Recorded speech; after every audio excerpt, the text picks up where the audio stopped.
Le 23 septembre 2025, les cieux s'ouvriront pour révéler quelque chose que l'humanité n'a jamais vu. Une vérité qui bouleversera la terre entière, annoncée non par des prophètes anciens, mais par un homme ordinaire, un entrepreneur, qui a franchi la frontière entre la vie et la mort pendant 9 longues minutes. Je m'appelle Ricardo Menes, commence-t-il d'une voix grave. Je suis entrepreneur dans l'industrie technologique. J'ai bâti ma fortune en investissant dans des startups et dans l'immobilier commercial.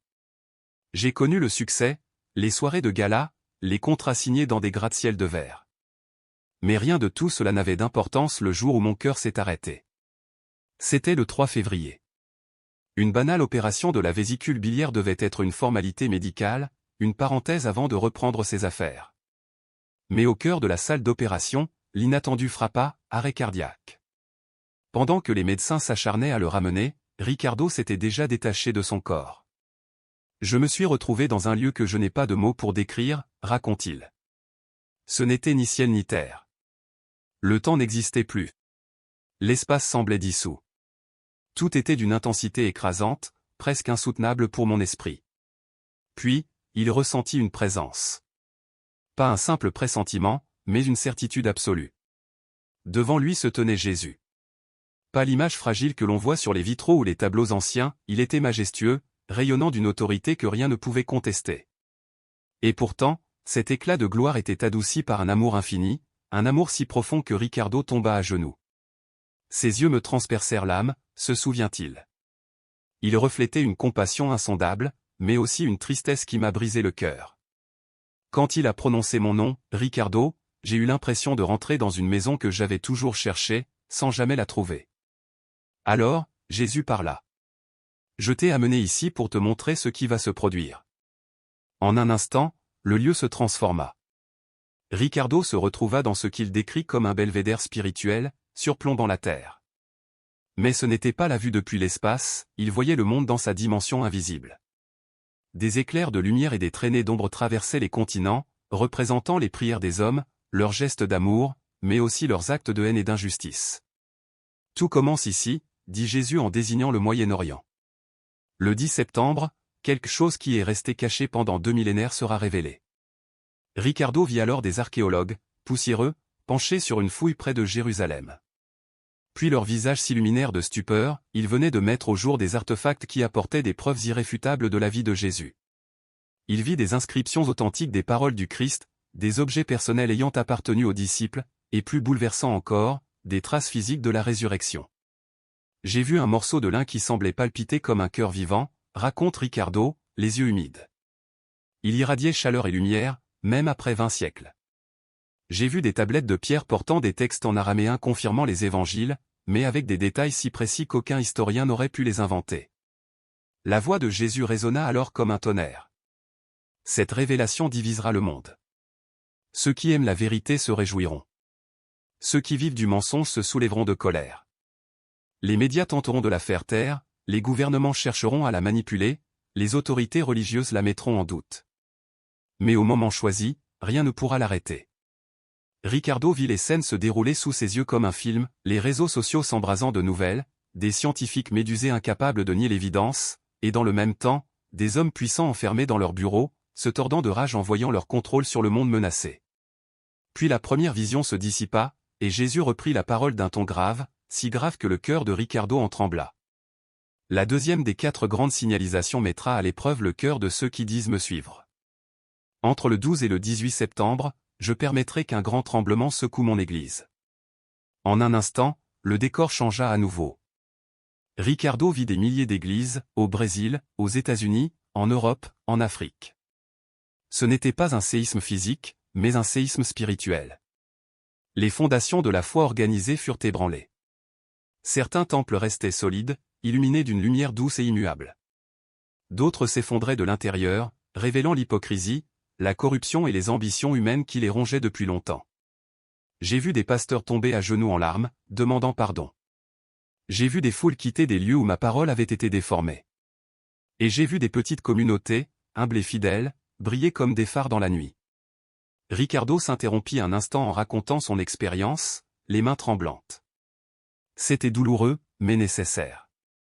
C'était comme si Dieu séparait le vrai du faux, le blé de l'ivraie. La vision continua, mais ce qu'il attendait dans la troisième et la quatrième révélation, il dit qu'il en parlera plus tard, car le monde doit d'abord être prêt pour ce qui vient. Ce que j'ai vécu n'était pas un rêve, ni une hallucination, conclut Ricardo.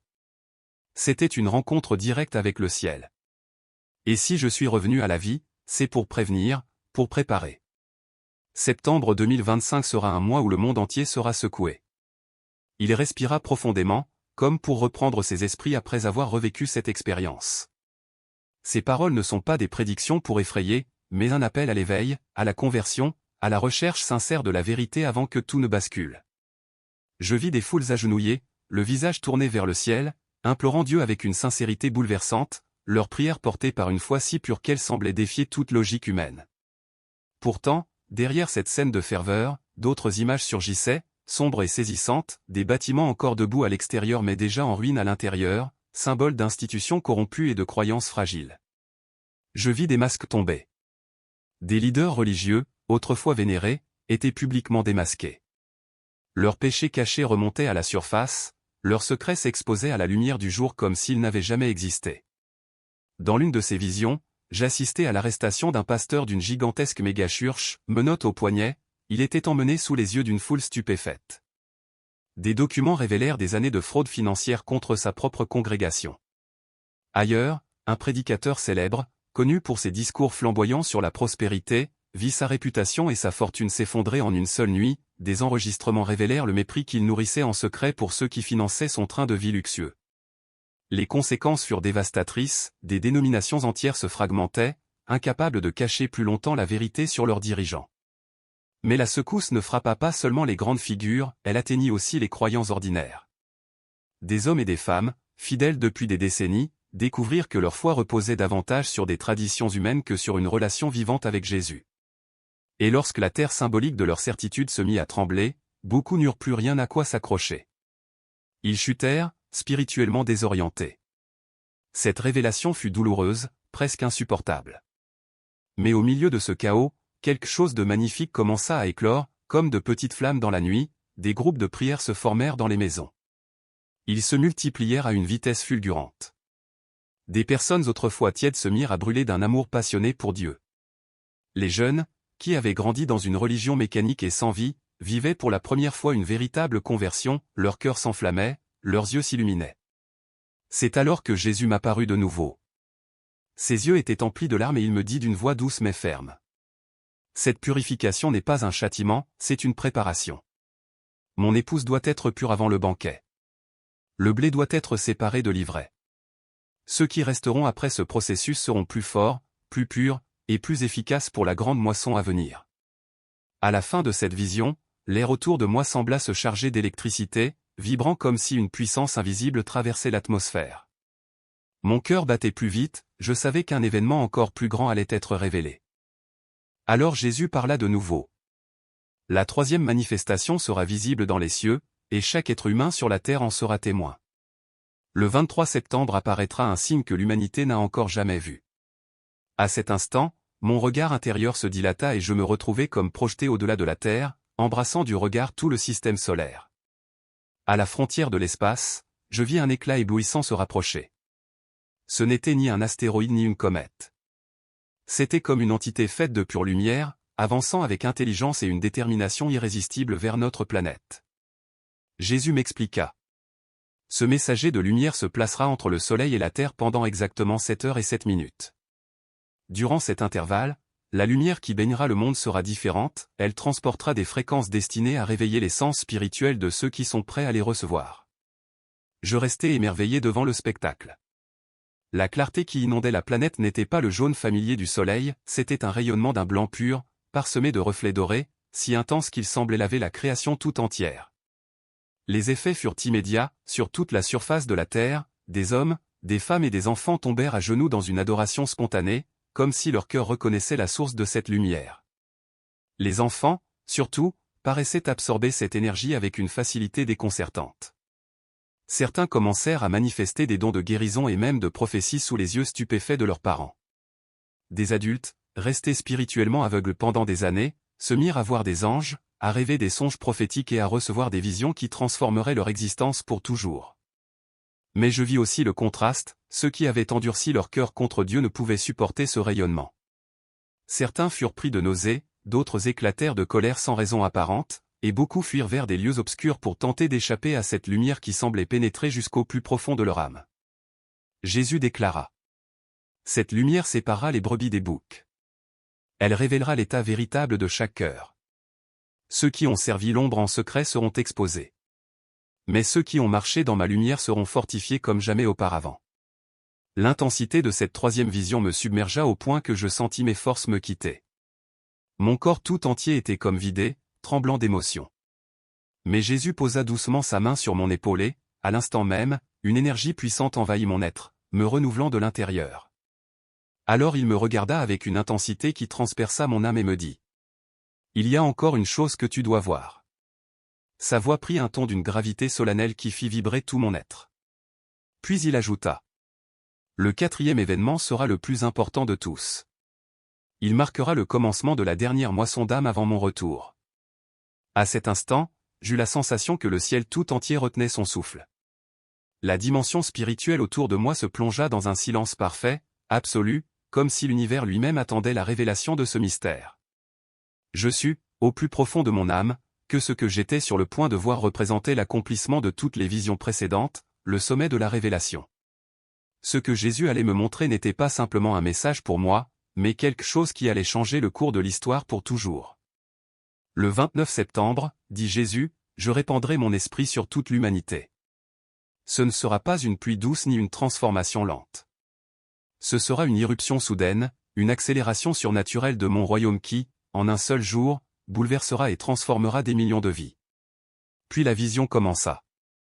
Ce que je vis m'arracha le souffle et bouleversa tout mon être. Un monde entier sous le feu de Dieu. Devant mes yeux se déployèrent des villes entières: Rio de Janeiro, Sao Paulo, New York, Paris, Lagos, Bangkok, Séoul. Mais ce n'était pas seulement le monde physique. Un voile se déchira et je vis le plan spirituel superposé à la réalité matérielle. Les prières montaient comme d'immenses colonnes de lumière, perçant l'obscurité et déchirant les cieux. Regarde attentivement, me dit Jésus, et sa voix avait l'autorité même de l'éternité. Observe comment j'appelle mon peuple au destin que j'ai préparé pour lui. Des maisons transformées en sanctuaires. La scène suivante était bouleversante. Dans des maisons ordinaires, autour de tables de cuisine, des familles dînaient, riaient, se racontaient leur journée. Rien ne laissait présager ce qui allait se passer. Puis, sans avertissement, la présence de Dieu remplit ces lieux. Je vis des pères, des mères, des enfants tombés à genoux, submergés par une sainte révérence qui ne venait pas d'une musique ou d'un prédicateur, mais d'une voix intérieure qui résonnait jusque dans leur âme. Ce n'étaient pas des cultes publics ni des croisades évangéliques planifiées. C'étaient des rencontres secrètes, intimes, sacrées, qui se produisaient dans le silence d'un salon, d'un bureau, ou même au cœur d'un rêve. À Sao Paulo, dans une salle de réunion remplie de graphiques et de dossiers financiers, un PDG connu pour sa froideur s'arrêta soudain, frappé par une lumière éclatante. Ses yeux s'embuèrent, ses épaules se mirent à trembler et il éclata en sanglots. Sans qu'aucune parole ne lui soit dite, il sut que Jésus était réel et qu'il l'appelait à un abandon total. Cette scène se répétait sur toute la planète. Des rencontres surnaturelles partout. À Istanbul, un commerçant musulman ferma précipitamment sa boutique, car il entendit quelqu'un l'appeler par son nom dans un arabe pur. Lorsqu'il se retourna, il vit Jésus debout près de ses étagères. L'amour qui émanait de lui était si puissant, si limpide, qu'aucun doute n'était possible. Cet homme sut qu'il se trouvait devant le Messie que son cœur cherchait depuis toujours. Sans se soucier des conséquences ni des persécutions qu'il risquait, il se jeta à terre et déclara d'une voix tremblante, « Tu es mon Seigneur ». Dans un monastère bouddhiste en Thaïlande, un moine âgé qui avait consacré 40 années à la méditation vit Jésus traverser le patio. En un instant, tout ce qu'il avait bâti à force de discipline se dissipa. Mais ce n'était pas le vide. C'était la révélation que la vérité qu'il avait poursuivie toute sa vie portait un nom, Jésus. Un réveil même parmi les croyants endormis. Ce n'étaient pas seulement les incroyants qui étaient touchés. Je vis des chrétiens dont le cœur s'était refroidi depuis des années se réveiller avec une passion nouvelle. À Chicago, un pasteur fatigué, préparant sans enthousiasme son sermon dominical, fut soudain enveloppé par la gloire de Dieu. Jésus lui parla directement, révélant l'état réel de son cœur. L'homme se mit à pleurer pendant 3 jours, brisé de repentance. Le dimanche suivant, lorsqu'il monta sur l'estrade, son message fut si imprégné d'onction que toute l'assemblée fut transformée. Jésus me dit alors, la moisson est prête. Et cette fois-ci, je suis celui qui enverra les ouvriers. Mais cette moisson ne ressemblera à rien de ce que le monde a déjà vu. Elle ne dépendra pas des organisations humaines ni des institutions religieuses. Elle sera entièrement l'œuvre de mon esprit, traversant les frontières, les cultures, les dénominations. Des transformations fulgurantes. Ce qui me frappa le plus fut la rapidité de ces changements. Ce n'étaient pas des processus graduels s'étendant sur des mois ou des années. C'étaient des rencontres directes, immédiates, radicales. Je vis un narcotrafiquant à Los Angeles abandonner du jour au lendemain l'empire criminel qu'il avait bâti au prix du sang et de la peur. En quelques heures, son cœur fut brisé et il chercha la réconciliation avec ses victimes. Puis une scène encore plus surprenante apparut, un politicien influent de Washington convoqua une conférence de presse. Devant les caméras, il confessa ses crimes et annonça sa démission immédiate. Le choc de cet acte secoua toute la nation, comme des vagues se propageant sur un lac. Des familles divisées par des années de haine se réconcilièrent en une nuit. J'entendis des frères et des sœurs, autrefois incapables de se parler, se prendre dans les bras, les larmes coulant sur leurs joues. Mariage restauré et larmes de guérison. Je vis des couples au bord du divorce se retrouver, s'effondrer dans les bras l'un de l'autre, le cœur lavé par l'amour de Dieu. Des rancunes de plusieurs décennies se dissolvaient comme de la cire au feu. Mais Jésus ne me montra pas seulement la beauté de cette transformation. Il me révéla aussi l'opposition qui surgirait. La résistance et la persécution. Des leaders religieux, se sentant menacés par ce réveil qui échappait à leur contrôle, commencèrent à se réunir pour qualifier le mouvement d'hystérie collective, voire de tromperie démoniaque. Dans certains pays, les gouvernements décrétèrent des protocoles d'urgence, arrêtant ceux qui témoignaient publiquement de leur expérience. Les prisons se remplirent de nouveaux croyants, mais leur foi ne fit que grandir derrière les barreaux. Alors Jésus me parla de nouveau, l'ennemi ne restera pas les bras croisés. Sa voix était grave mais pleine d'espérance, comme un avertissement solennel et une promesse à la fois. La vision s'acheva, me laissant le cœur en feu et les yeux embués. Je savais que ce que j'avais vu n'était pas une simple allégorie, mais un appel urgent pour notre génération. Il m'a été montré qu'à l'approche de ce grand mouvement, l'ennemi s'efforcerait de semer la confusion. Des expériences surnaturelles factices se multiplieront pour détourner les foules de la véritable œuvre de Dieu et les égarer loin de son dessein. Des voix s'élèveront, se présentant comme prophètes, proclamant des révélations qui n'auront rien à voir avec le ciel. Des prodiges spectaculaires émergeront, mais ils seront mensongers. Beaucoup, fascinés par ces signes, tomberont dans le piège. C'est alors que Jésus m'enseigna comment ses véritables disciples sauraient distinguer le vrai du faux. Sa voix, claire et empreinte d'une autorité qui transperçait mon être, résonna. Celui qui connaît véritablement ma voix ne sera pas trompé. Le fruit authentique d'une rencontre avec moi est toujours le même, le repentir, l'humilité, l'amour qui se sacrifie pour les autres et une passion brûlante d'annoncer l'Évangile. Toute expérience qui nourrit l'orgueil, divise les frères ou glorifie le messager plutôt que le message, n'a pas sa source en moi. À mesure qu'il parlait, ma vision s'élargit. J'assistais à l'impact de ce réveil sur des secteurs entiers de la société. À Hollywood, des acteurs et des réalisateurs, longtemps connus pour glorifier les ténèbres, utilisaient désormais leur plateforme pour raconter comment le Christ les avait sauvés. Les réseaux sociaux, jadis saturés de haine, de moquerie et de division, se transformaient en canaux de lumière, des millions de récits de miracles et d'interventions divines s'y propageaient, touchant des cœurs de tous âges et de toute culture. Je vis un célèbre musicien en plein concert dans un stade bondé. Alors que la salle vibrait sous les cris du public, la gloire de Dieu descendit avec une intensité palpable. L'artiste resta figé quelques secondes, puis laissa tomber son micro, saisit une Bible et commença à proclamer la parole de Dieu. 20 000 spectateurs étaient présents, près de la moitié s'avancèrent en pleurs, donnant leur vie au Christ cette même nuit. En quelques heures, la vidéo de cet instant fit le tour du monde, déclenchant un raz-de-marée spirituel. Des millions de personnes furent bouleversées en la regardant sur leurs écrans. L'effet ne se limita pas au domaine spirituel, les répercussions économiques furent immenses.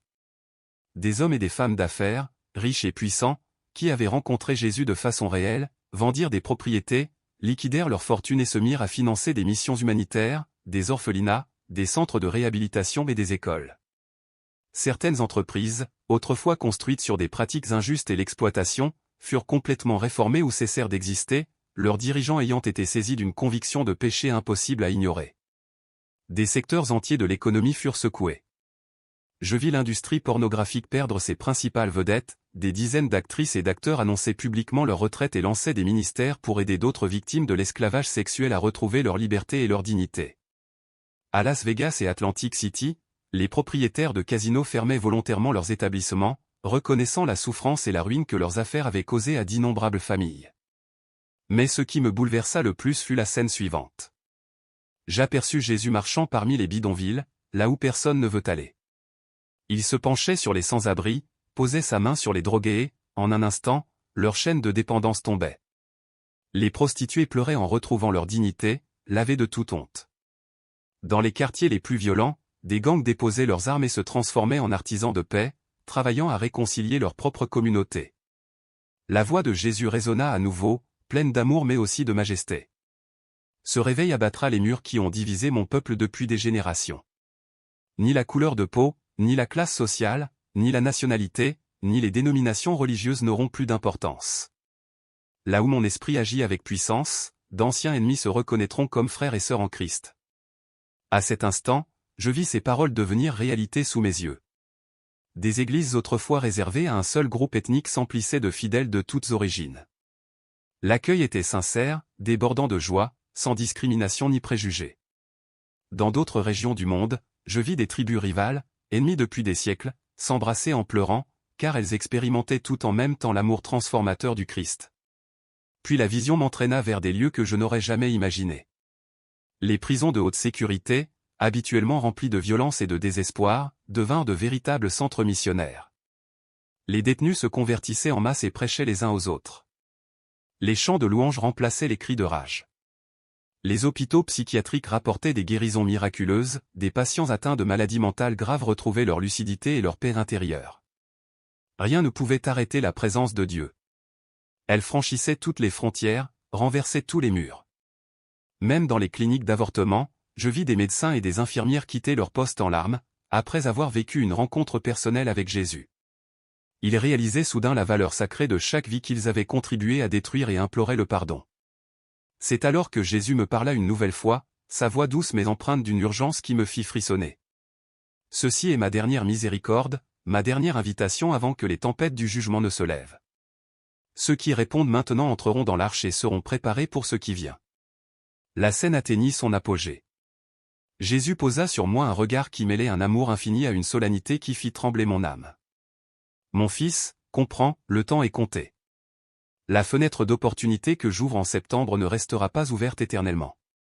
Ceux qui entendent ce témoignage ne pourront pas remettre leur réponse à plus tard. Le poids de cette responsabilité me sembla presque insupportable.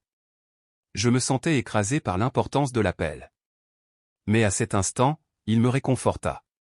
Sa présence m'enveloppa comme une couverture chaude dans la nuit. Je compris que cette mission ne reposait pas sur mes forces, mais sur les siennes, et qu'il marcherait avec moi jusqu'au bout. Je sentais une présence douce mais puissante à mes côtés, comme si chaque fibre de mon être était enveloppée d'une lumière vivante. La voix de Jésus résonna avec une clarté surnaturelle. Je serai avec toi à chaque pas. Lorsque tu prononceras mes paroles, je les confirmerai par des signes et des prodiges. Ceux qui ont besoin d'entendre, entendront. Et ceux qui doivent répondre, répondront. À ce moment-là, je sentis comme une force invisible me ramener vers mon corps.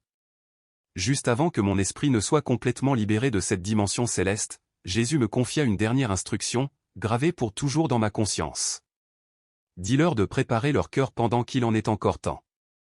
Dis-leur d'arrêter de jouer à la religion et de rechercher une véritable relation avec moi. Dis-leur que je viens bientôt et qu'à mon arrivée je séparerai le blé de l'ivraie, les préparer des inattentifs. En une fraction de seconde, la vision s'effaça et je me retrouvai sur la table d'opération, haletant. Les médecins et les infirmières étaient stupéfaits, pour eux, mon retour à la vie après tant de minutes de mort clinique relevait du miracle. Pour moi, c'était bien plus qu'un miracle, c'était une mission. Je savais exactement pourquoi j'étais revenu. Dans les jours suivants, tandis que mes forces revenaient peu à peu, une urgence intérieure brûlait en moi. Je commençais à chercher des pasteurs, des prophètes, des ministres, et à leur raconter tout ce que j'avais vécu. Je détaillais sans rien omettre les 4 événements que Jésus m'avait révélés pour septembre 2025. Les réactions furent immédiates et contrastées. Certains leaders accueillirent mon témoignage avec ferveur, ils y virent une confirmation de prophétie biblique sur la fin des temps.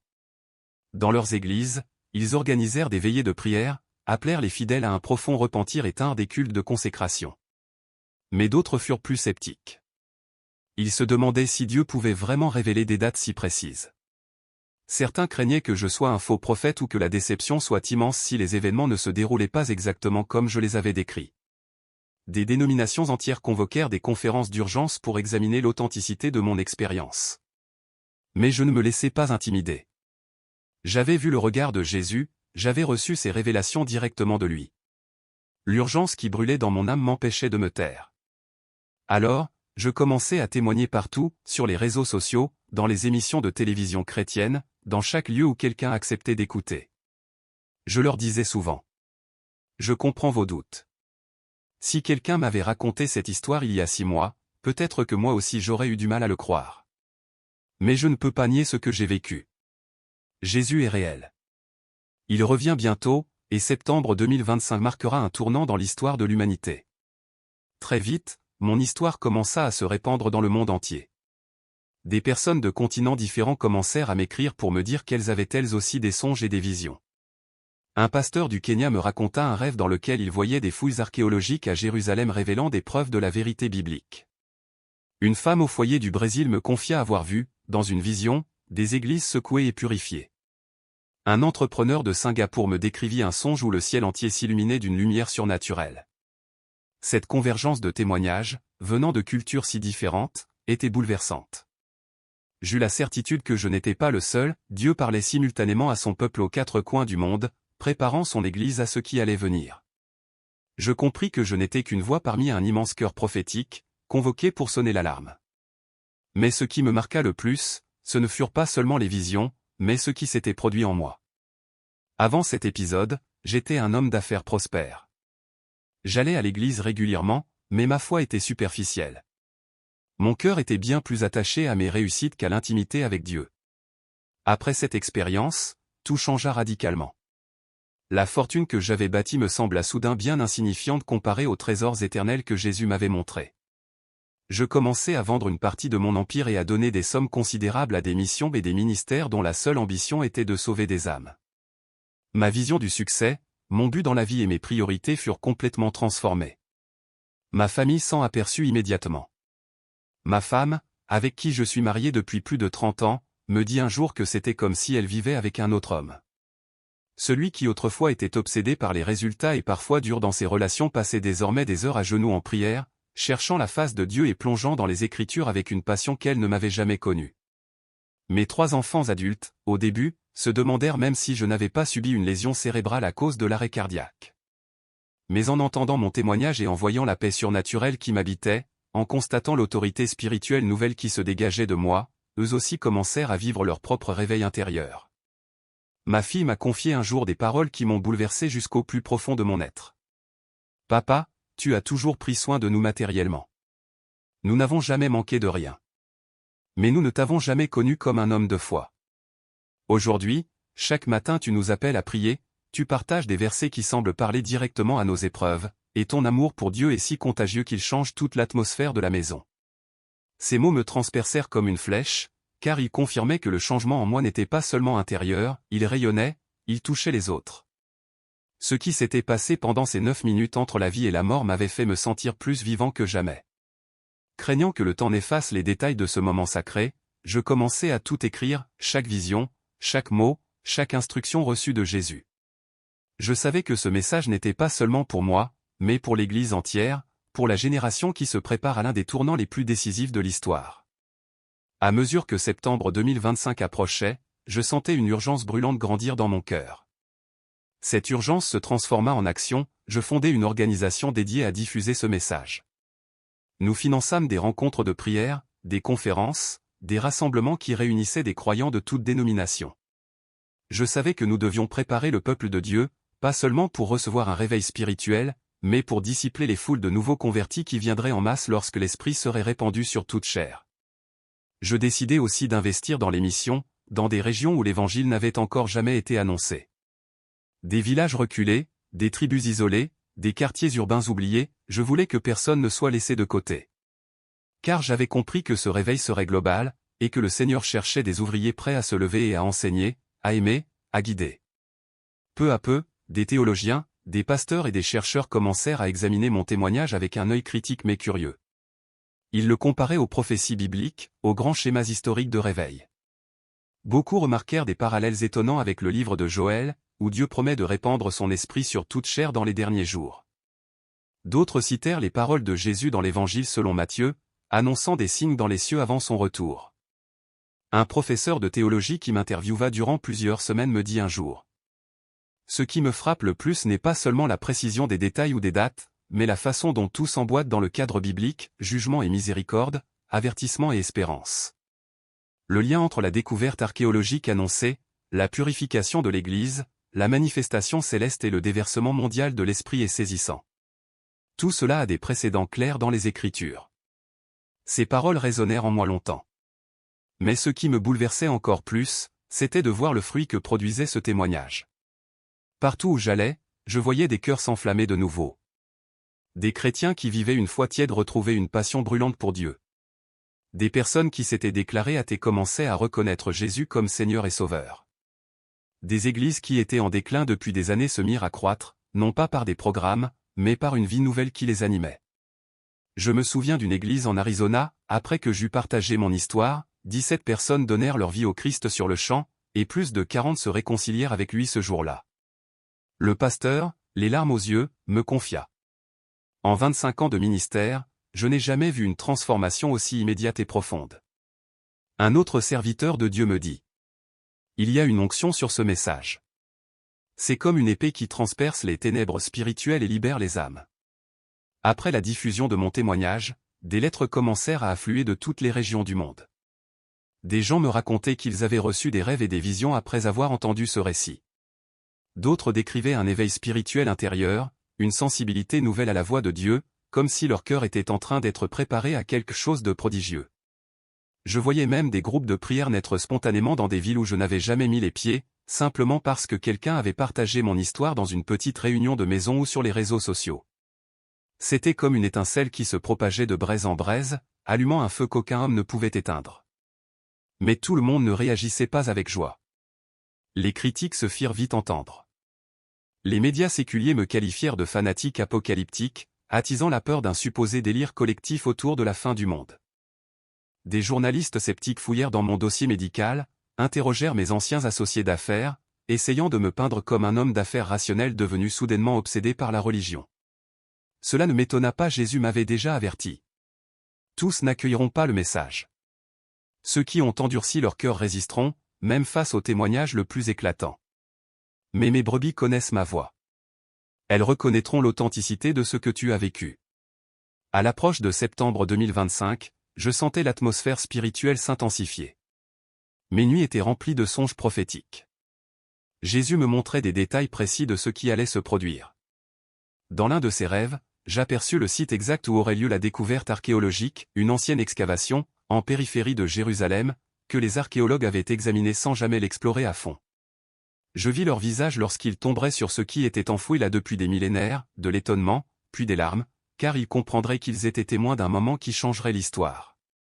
Dans une autre vision, le Seigneur me montra des églises précises qui seraient purifiées. Je vis les noms de pasteurs qui seraient exposés, leurs fautes révélées, mais aussi des communautés entières renaître plus fortes après avoir traversé ce temps d'ébranlement.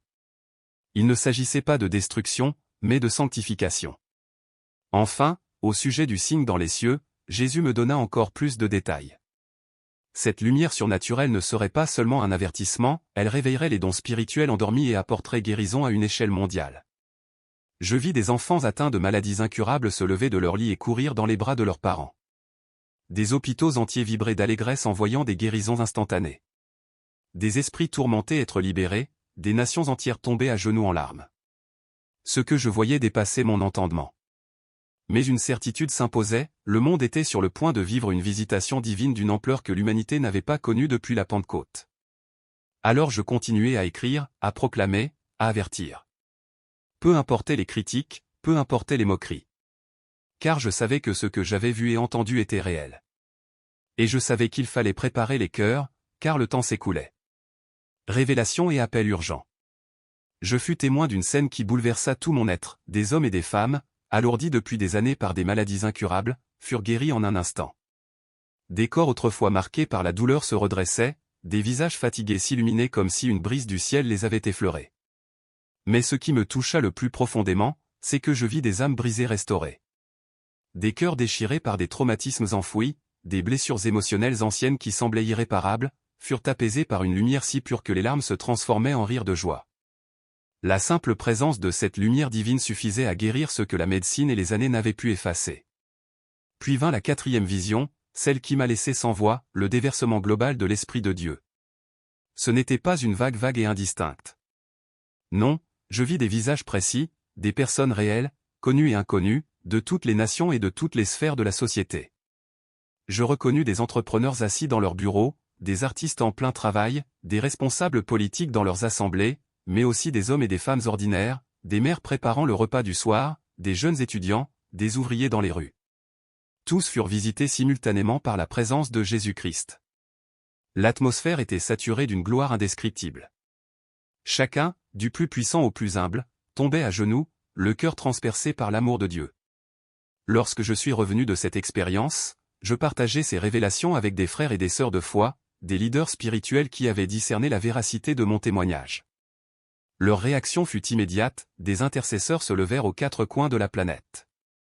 Des chaînes de prière commencèrent à se former, des veillées furent organisées jour et nuit.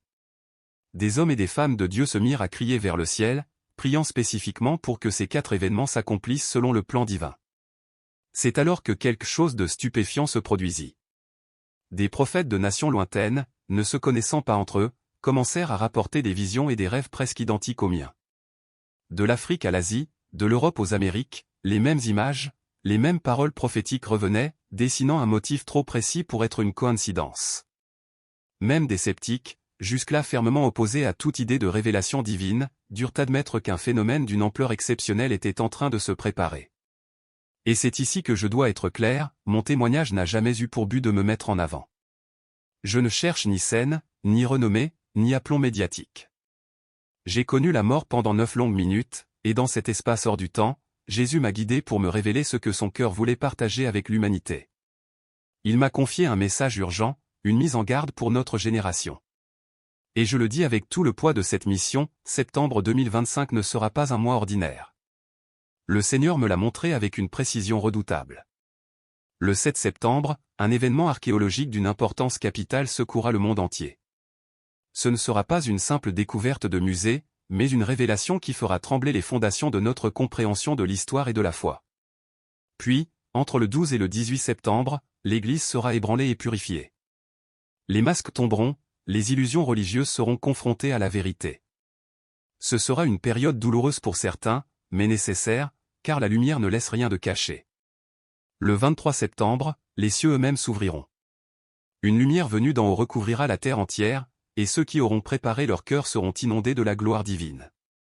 Des millions tomberont en adoration, et des familles entières se tourneront vers Dieu en un même élan. Enfin, le 29 septembre, un événement unique se produira, l'Esprit Saint sera déversé sur toutes les nations comme jamais depuis le jour de la Pentecôte. Ce ne sera ni discret ni progressif, mais un déferlement massif et soudain de la puissance de Dieu, transformant des millions de vies en l'espace de quelques heures. Je ne sais pas combien de temps il nous restera après ces événements. Peut-être entrerons-nous dans une nouvelle ère d'opportunités spirituelles, peut-être dans une période de secousse encore plus profonde. Mais ce que je sais avec certitude, c'est que le temps s'écoule et que l'urgence est réelle. Tu dois choisir de quel côté tu te tiendras lorsque tout cela commencera. Si tu as écouté mon histoire jusqu'ici, c'est que quelque chose en toi a été touché. Ne laisse pas ce moment passer. Ne laisse pas ton cœur s'endurcir à nouveau. Aujourd'hui est le jour de te préparer. Ce n'est pas le moment de te réfugier dans la routine ou de continuer à jouer le jeu des apparences religieuses. Jésus ne cherche pas des spectateurs. Il désire une relation authentique avec toi, un cœur sincère prêt à l'accueillir. Il vient bientôt. Et lorsqu'il viendra, il séparera le blé de la paille, ceux qui auront veillé de ceux qui seront restés indifférents. Je suis revenu de l'autre côté de la mort pour te transmettre ce message, et je ne peux faire davantage. C'est maintenant entre tes mains. La parole de Dieu nous le rappelle avec force dans le livre de Joël, Chapitre 2, verset 28, Après cela, je répandrai mon esprit sur toute chair, vos fils et vos filles prophétiseront, vos vieillards auront des songes et vos jeunes gens des visions. Cette promesse n'est pas une métaphore poétique. Elle est en train de s'accomplir sous nos yeux. Merci, de tout cœur, à Ricardo pour avoir eu le courage de partager une expérience aussi bouleversante et porteuse d'espérance. Et merci à toi qui as suivi ce récit jusqu'à la fin. Que les bénédictions du Très-Haut descendent sur ta vie, qu'elles remplissent ton esprit de clarté, de force et de but. Prépare ton cœur, car septembre approche à grands pas. Nous ne sommes plus dans le temps de l'indifférence. C'est l'heure de l'éveil, l'heure de choisir. Et lorsque le jour viendra, puisses-tu être trouvé prêt.